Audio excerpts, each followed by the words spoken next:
sepela lokola basusu.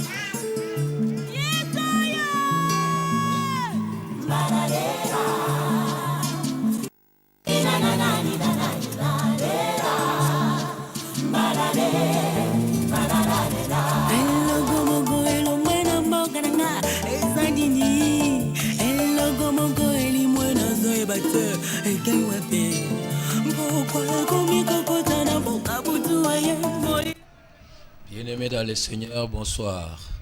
Merci de vous savoir nombreux devant vos petits écrans pour suivre votre émission Plan de Dieu pour la RDC. Plan de Dieu pour la RDC est une émission conçue et produite par les Fonds congolais pour l'évangélisation mondiale, ministère qui soutient l'évangélisation dans le monde et qui vulgarise le plan de Dieu pour la RDC. Comme nous l'avons dit la fois passée, nous avons arrêté momentanément notre série d'émissions sur les éléments qui constituent un plan de Dieu pour une nation pour aborder un peu un sujet capital, un sujet de l'heure dans notre pays qui est les élections. Voilà pourquoi depuis la fois passée, nous avons parlé des enjeux électoraux face au plan de Dieu pour la RDC.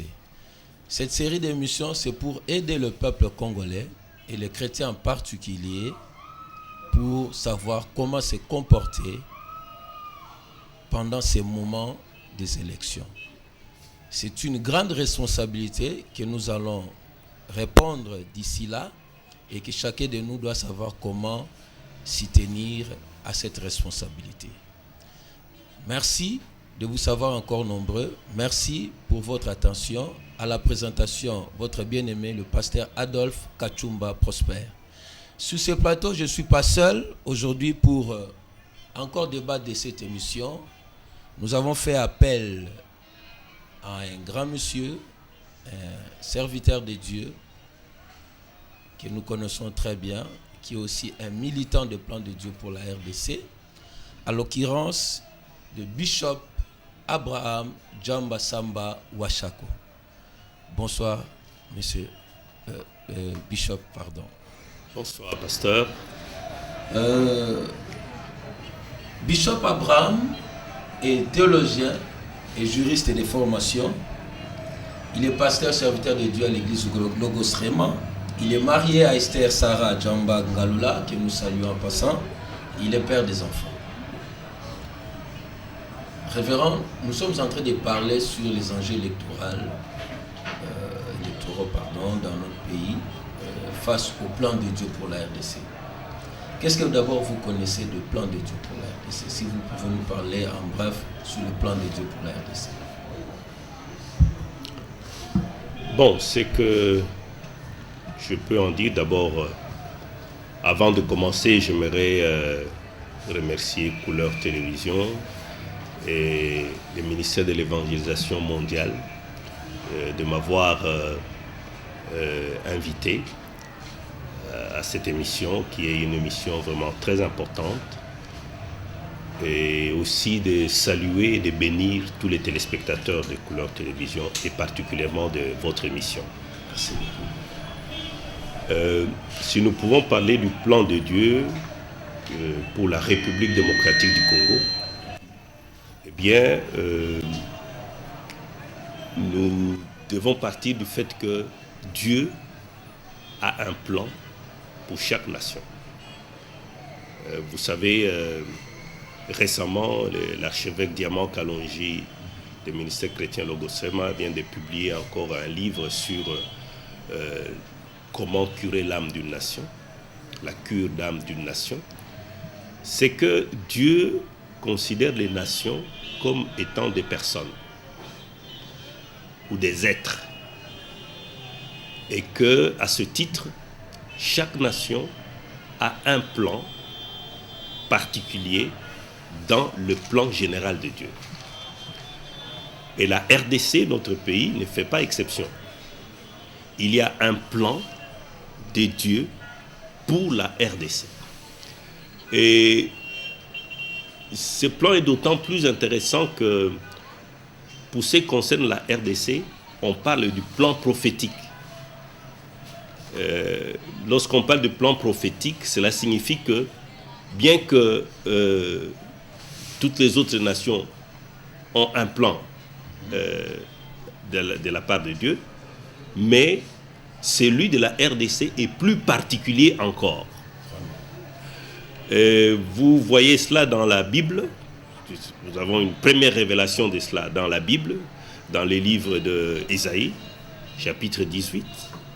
Quand vous lisez dans ce passage de Ésaïe, chapitre 18, je crois à partir du verset 1 jusqu'au verset 7, vous allez voir qu'il est question dans ce passage d'un pays qui est situé au-delà du fleuve de l'Éthiopie, et que c'est un pays qui est décrit comme étant coupé de cours d'eau, coupé de fleuves, donc traversé par des fleuves. Et quand vous regardez au-delà du fleuve de l'Éthiopie, donc au sud de l'Afrique, les seuls pays qui répondent à cette description vraiment comme deux gouttes d'eau, c'est la République démocratique du Congo. Donc, dans la Bible déjà, on trouve cette indication du plan prophétique, donc du plan de Dieu, mais particulier encore, pour disons, la conduite générale de l'humanité, mais aussi pour une réalisation particulière que Dieu a. Et quand vous lisez dans ce passage, on dit que cette nation devra apporter des offrandes devant l'Éternel. Donc nous avons cette vocation-là d'apporter des offrandes devant l'Éternel. Cela ne peut pas étonner lorsque nous voyons les richesses dans notre pays. Vous savez que récemment, il y a une étude qui a été faite et qui a démontré que la République démocratique du Congo est, sur le plan des richesses naturelles, le pays le plus riche au monde.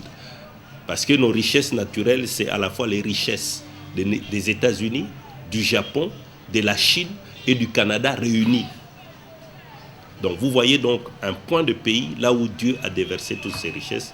Et lorsque vous voyez ce que Dieu confie à un homme, à une personne ou à un être, vous pouvez alors deviner aussi ce que peut être la volonté de Dieu pour cette personne-là. Mais que dire des sceptiques? Parce que en voyant comment vous décrivez ces plans-là, mais il y a toujours des sceptiques qui ne croient pas. Il y aura toujours des sceptiques. Il y aura toujours des sceptiques parce que d'abord, il faut dire aux sceptiques que le Congo ne s'est pas créé tout seul. Alors si on arrive à comprendre cela, on peut peut-être évoluer et éviter des débats inutiles sur la question. S'il y a quelqu'un qui a créé la République démocratique du Congo, eh bien, c'est qu'il a une idée derrière la tête. Or, la parole de Dieu dit de Dieu qui ne fait jamais rien sans un but. Il ne fait jamais rien sans que ça soit pour sa gloire. Donc, il y a quelque chose qui a poussé Dieu à créer la République démocratique du Congo et qu'il voudrait obtenir de la République démocratique du Congo. Ça, c'est tout à fait clair. Alors, les sceptiques, comme j'ai dit, il y en aura toujours parce que lorsqu'on confronte les gens avec la parole de Dieu, qui peut être des écrits, des simples écrits pour celui qui n'en a pas la révélation, eh bien, c'est difficile de pouvoir les convaincre. Mais lorsqu'on a reçu de la part de Dieu une confirmation de l'existence de ce plan particulier, à partir de ce moment-là, qu'il y ait sceptique ou qu'il n'y ait pas de sceptique, eh bien, nous continuons. Pour ma part, personne ne peut m'arracher la conviction et la foi que Dieu a un plan particulier pour la République démocratique du Congo parce qu'il m'en a parlé. Vraiment. Je remercie beaucoup à votre réponse parce que là, vous avez vraiment confirmé. Non seulement Dieu a un plan pour toutes les nations, mais Dieu a un plan particulier pour la RDC. Et non seulement un plan particulier, mais un plan encore prophétique. Amen. Donc de la même manière que Dieu peut avoir un plan pour une personne, de la même manière Dieu a un plan aussi pour une nation. Exactement. Vraiment. Mais donnez-nous un peu votre lecture sur les élections en RDC.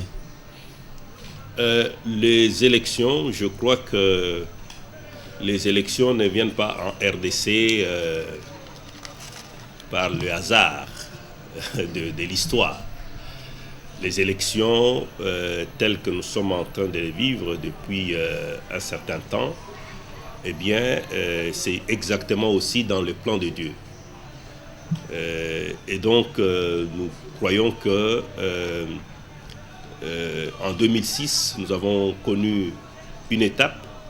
Nous aurions souhaité que 2011 nous apporte encore une plus grande consolidation de ce qu'on a connu en 2006, donc la consolidation de la démocratie, eh bien, nous ne perdons pas espoir.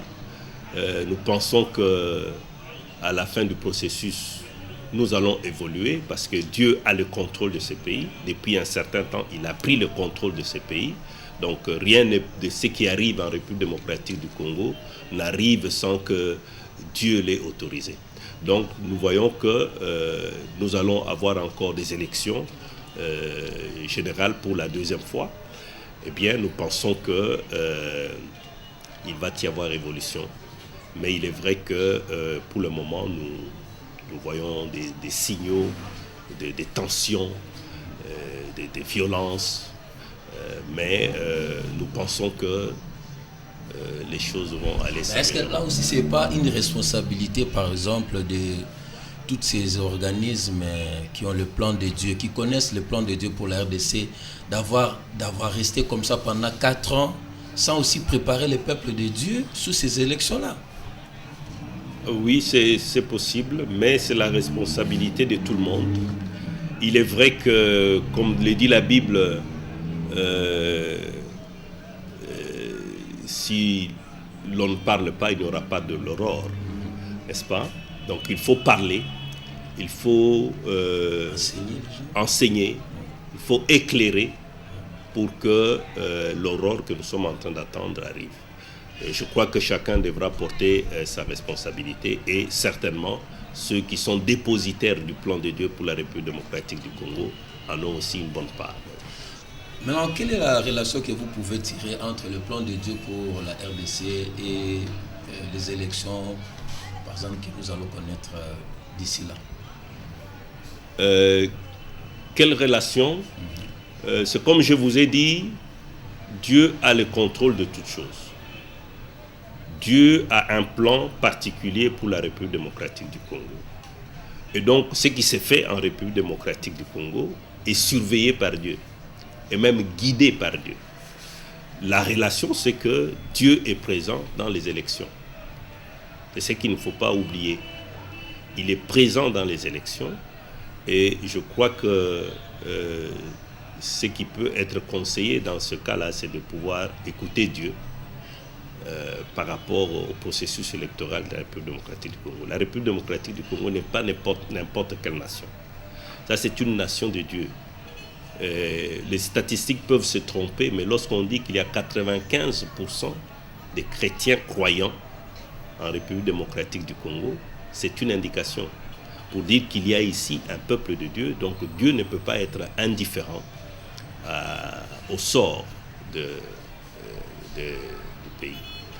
Et vous savez que dans la Bible, il est dit, dans Romains 13, que toute autorité vient de Dieu. Or, les élections sont là pour, en fait, conférer de l'autorité à des personnes. Et donc, Dieu intervient pour que des personnes puissent exercer des fonctions d'autorité ici en République démocratique du Congo. Et donc, le moment des élections, c'est un moment important. Et Dieu a son regard sur les processus électoraux en République démocratique. Est-ce que nous pouvons dire que le plan de Dieu peut aussi orienter les élections? Absolument. Absolument. On l'a vu en Israël. Donc, quand vous regardez l'histoire d'Israël, vous voyez que le plan de Dieu orienté, parce qu'Israël aussi a un plan prophétique dans la vision de Dieu, eh bien, le plan de Dieu orientait le choix des dirigeants en Israël. Merci. Or, les élections, c'est un choix. Ok. Ouais. Et selon le plan de Dieu ou la volonté de Dieu pour notre pays, que peuvent être les critères des choix du futur dirigeant? Par exemple, au niveau de présidentiel, quels peuvent être les critères d'un président qui peut répondre à la volonté de Dieu pour mener ce pays à sa destinée prophétique telle que vous venez de le dire? Oui, votre question est très intéressante, mais on ne doit pas y répondre de manière mécanique. on doit y répondre avec la révélation de Dieu. Je vous ai dit que Dieu conduit le processus de choix des leaders. Et surtout quand il s'agit d'un peuple qui lui appartient, comme c'est le cas en République démocratique du Congo. Donc le choix d'un dirigeant, d'abord, pour vous dire que c'est une question capitale, eh bien, Dieu se réserve les critères. Cela peut peut-être vous surprendre, mais je dis que c'est Dieu qui se réserve les critères. En premier lieu, je prends cela, donc je ne parle pas en l'air, je peux prendre ça dans le livre de Deutéronome, si nous pouvons consulter la Bible. Dans les livres de Deutéronome, chapitre 17, il est dit ceci, c'est Dieu qui parle à son peuple. Il dit, lorsque tu seras entré dans le pays que l'Éternel ton Dieu te donne, c'est Deutéronome 17, 14. Donc je suis au verset 14 de Deutéronome 17. Lorsque tu seras entré dans le pays que l'Éternel ton Dieu te donne, lorsque tu le posséderas et que tu y auras établi la demeure et que tu diras, je veux mettre un roi sur moi comme toutes les nations qui m'entourent. Verset 15. Tu mettras sur toi le roi que choisira l'Éternel ton Dieu. Tu ne prendras pas un roi tu prendras un roi du milieu de tes frères, etc. Alors, qu'est-ce que cela signifie? Il dit, tu mettras sur toi le roi que l'Éternel choisira. C'est comme s'il dit, tu accepteras au milieu de toi le roi que l'Éternel élira. Okay. Parce que élire, c'est choisir. Il dit, c'est lui qui choisit. L'Éternel choisira et toi, tu ne feras que établir. Donc, c'est pourquoi je dis que, dans un premier lieu, c'est Dieu qui se réserve les critères. Et pour son peuple, il peut donner parfois un roi doux, parfois un roi dur, parfois un roi fort, parfois un roi faible. Cela dépend. Parce que, par le roi, il veut conduire son peuple. Il veut diriger son peuple. Il veut corriger son peuple. Il veut restaurer son peuple. Par le roi. Et que vous verrez avec Israël, lorsque Israël ne marchait pas avec Dieu, Dieu lui envoyait des rois qui ne marchaient pas non plus selon sa voie, et ces rois maltraitaient le peuple. Et à un certain moment, Israël s'étant rébellé, il a dû même envoyer un roi étranger, le roi Cyrus, qu'il a appelé mon Messie, mon roi. C'est ça. Donc il a envoyé Cyrus pour conduire son peuple. Et il a dit à son peuple d'obéir à Cyrus. Et donc, c'est Dieu lui-même qui sait quel est le leadership qu'il peut placer sur son peuple. Parce que le grand prophète Samuel, lorsque Dieu l'avait envoyé pour oindre un roi dans la famille d'Issa, donc le père de David, eh bien le grand prophète s'est trompé 7 fois. Parce que le prophète est parti avec les critères d'homme. Il a dit, celui-ci, il est costaud, il a fait la guerre, c'est lui qui doit être le roi sur qui Dieu a porté son choix. Dieu a dit, pas lui.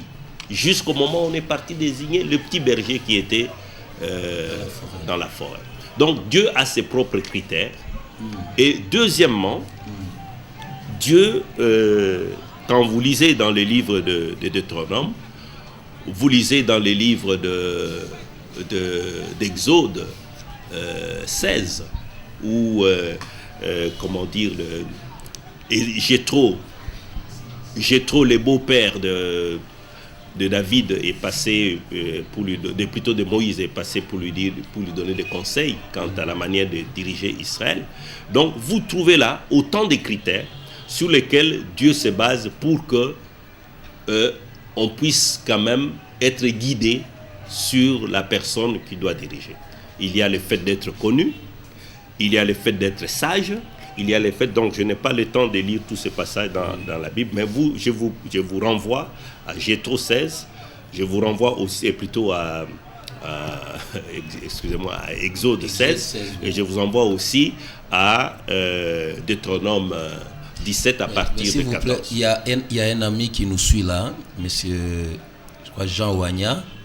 Lui, il pose la question pour savoir, pasteur, soyez clair, que dit Dieu pour le Congo cette année, parce qu'il est Dieu, si vous a parlé. Est-ce que personnellement vous avez une révélation? Je crois que c'est ça un peu sa préoccupation. Est-ce que vous avez une révélation particulière sur le Congo? C'est cela aussi la difficulté lorsque nous parlons du plan prophétique. On croit que nous devons venir avec des choses en bougeant la tête et puis en tremblotant pour annoncer des choses fracassantes, donc du sensationnel. Il ne s'agit pas de ça. Il s'agit de quelque chose de vraiment sérieux que Dieu est en train d'entreprendre en République démocratique du Congo. C'est quelque chose de fondamental, de très profond. Il ne s'agit pas d'hommes. Il s'agit de tout un système. Il s'agit de toute une vie, une manière de vivre que Dieu est en train d'insuffler en fait en République démocratique du Congo. Il le fera à sa manière. Nous ne savons pas comment il le fera exactement. Personne jusqu'à présent ne peut vous dire que je sais qu'il le fera de telle manière. Personne ne le sait. Mais nous avons des choses claires, la pensée claire de Dieu telle qu'elle a été exprimée. Nous avons écrit, nous avons recueilli les révélations de Dieu, les promesses de Dieu par rapport à la République démocratique du Congo. Depuis plus de 2-3 siècles, nous avons un recueil dans lequel nous avons recueilli les promesses de Dieu, les prophéties de Dieu, les messages de Dieu par rapport à la République démocratique du Congo. Donc, Dieu a tout un plan, comme nous le disons, qu'il est en train de suivre. Quand vous lisez les différents messages, différentes prophéties qui sont venus, que ce soit de l'intérieur, des serviteurs de Dieu de l'intérieur, des enfants de Dieu de l'intérieur, comme des étrangers, des personnes qui ne connaissaient rien de la République démocratique du Congo et qui ont parlé de la part de l'Éternel, vous voyez qu'il y a un fil conducteur que Dieu est en train de suivre. Dieu n'est pas distrait. Alors, je ne veux pas vous faire des révélations parce que nous sommes dans un processus électoral pour vous dire non, Dieu a dit que c'est un tel. Ce n'est pas ça. Et là, je voudrais insister pour que les enfants de Dieu comprennent que Dieu n'est pas enfermé dans les idéologies des hommes. Donc, ne pensez pas que quand vous créez un parti politique et que vous accolez au parti politique le nom de Dieu ou les qualificatifs chrétiens, que Dieu vient s'impliquer dans ce que vous faites. Non. Dieu attend que les hommes, les partis politiques fassent sa volonté. Il a une volonté qu'il exprime. Et c'est cette volonté-là qu'il exauce en fait.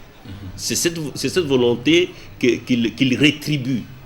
Et si vous êtes dans sa volonté, il va être avec vous. Merci. Mais si vous voulez l'inviter selon vos pensées humaines, il ne viendra pas. Et là, chers téléspectateurs, nous voulons vous apaiser. Nous donnons toujours l'exemple des 2 Chroniques 26 avec le jeune roi Josias, que Dieu a pris trop jeune.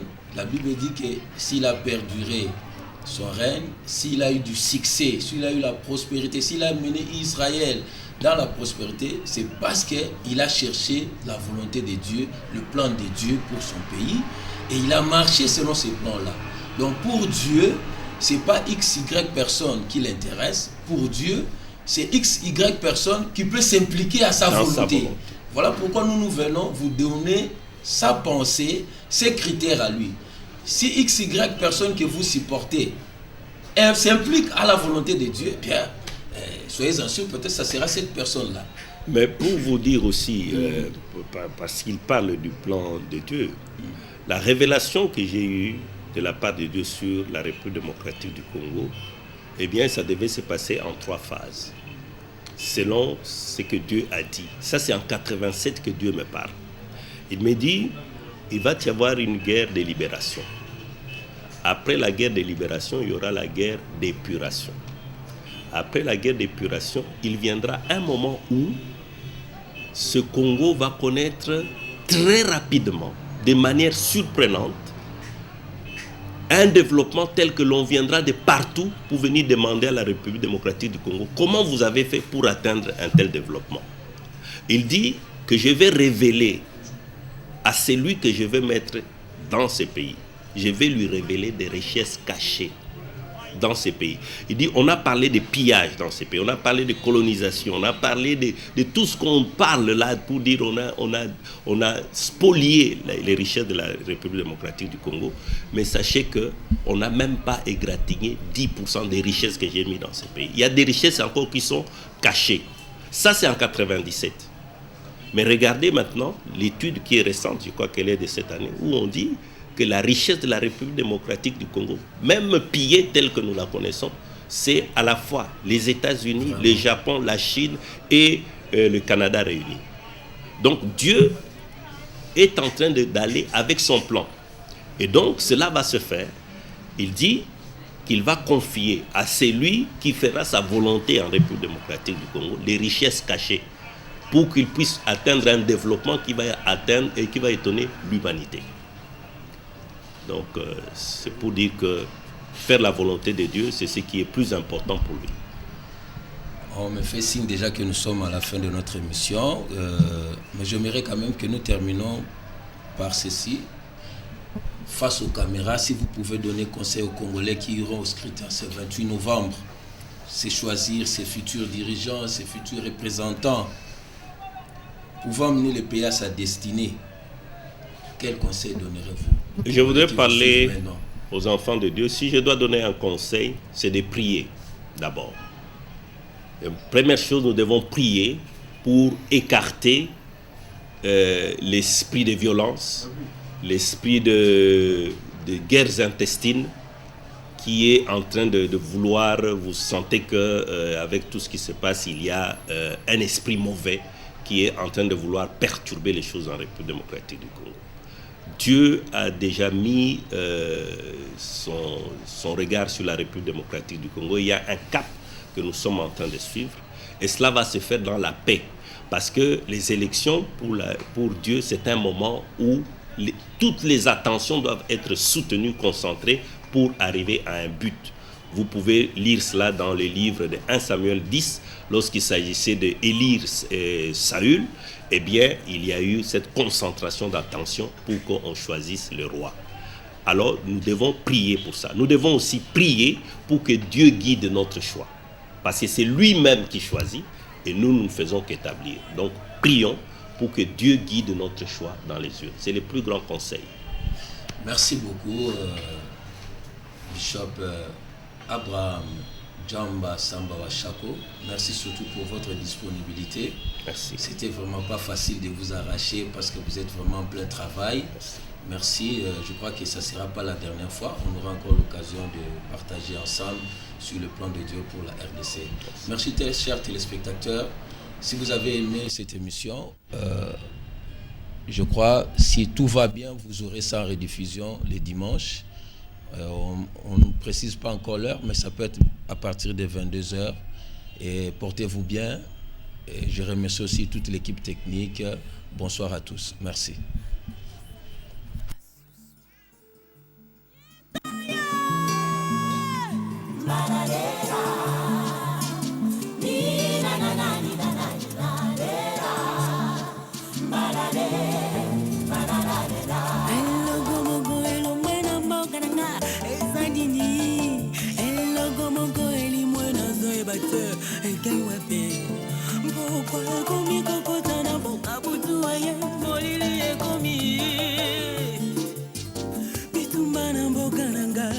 Yeah.